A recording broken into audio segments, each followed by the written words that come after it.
என்னிடம் எல்லாருமே ஒரு கேள்வி கேட்பாங்க. நீங்கள் ஒரு ஊடகத்தில் இருக்கிறீங்க, உங்களை பற்றி பாராட்டும் வரும், விமர்சனமும் வரும். இந்த விமர்சனத்தை நீங்கள் எப்படி எடுத்துக்கிறீங்க அப்படின்னு ஒரு கேள்வி கேட்டாங்க. அப்போ நான் ஒரு சம்பவத்தை சொன்னேன், ஒரு பட்டினத்தார் கதையை சொன்னேன். அந்த கதையை தான் நான் எப்போதும் நினச்சிப்பேன் அப்படின்னு சொன்னேன். அந்த கதையை பற்றி தான் நான் உங்கள்கிட்ட பேச போகிறேன். பட்டினத்தார் உங்களுக்கு தெரியும், பெரிய செல்வந்தர்.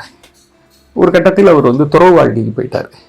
காதற்ற ஊசி மாறாது கான் கடை வழிக்கே அப்படின்னு சொல்லி அவர் எல்லாவற்றையும் திறந்து விட்டு துறவி ஆகிட்டார்.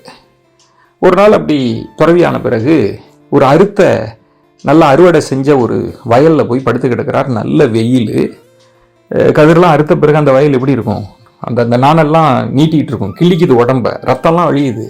அங்கே போய் படுத்து கிடக்கிறார் வெயிலில், வரப்பில் தலை வச்சுக்கிட்டு படுத்து கிடக்கிறாரு. அப்போ 2 பொம்பளைங்க ஆற்றுக்கு குளிக்க போயிருக்குங்க.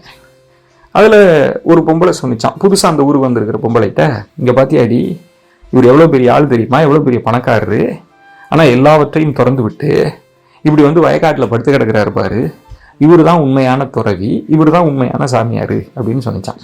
அந்த ஊருக்கு அந்த பொம்பளை சொன்னிச்சான், பார்த்தா அப்படி தெரியலையே அப்படின்னு. ஏன்டி அப்படி சொல்கிற அப்படின்னதுக்கு அந்த பொம்பளை சொன்னிச்சான், ஆமாம், என்னத்தை திறந்தாரு, அவர் படுத்து கிடக்கிற படுப்பை பற்றியா, தலைக்கு கையை வச்சு வரப்பில் தலையை வச்சு படுத்து கிடக்கிறாரு, இன்னும் அந்த தலையணை சுகம் கேட்குது இல்லை, அந்த தலையணை சுகத்தை ஒரு விடலையே, இவரெல்லாம் பெரிய துறவியா அப்படின்னுச்சான்.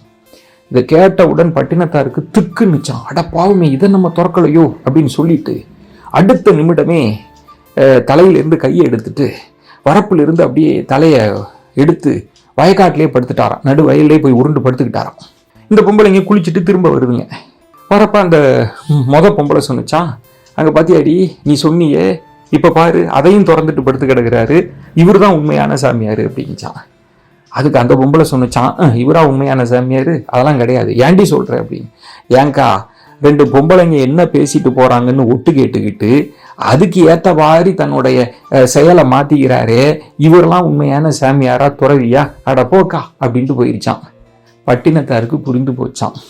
பட்டினத்தார் உணர்ந்து கொண்டாருன்னு அந்த கதை முடியும். இதுதாங்க உண்மையான நிலைமை.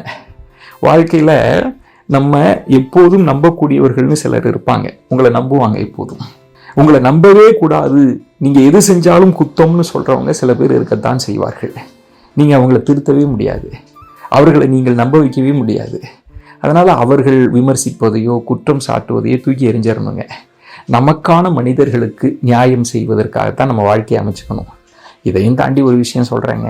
நிறைய விமர்சனங்கள்லாம் வரப்போ நான் ஒன்று நினைப்பேன், நல்லவர்களுக்கெல்லாம் சாட்சிகள் 2, ஒன்று தெய்வத்தின் சாட்சி, இன்னொன்று மனசாட்சி. நன்றி.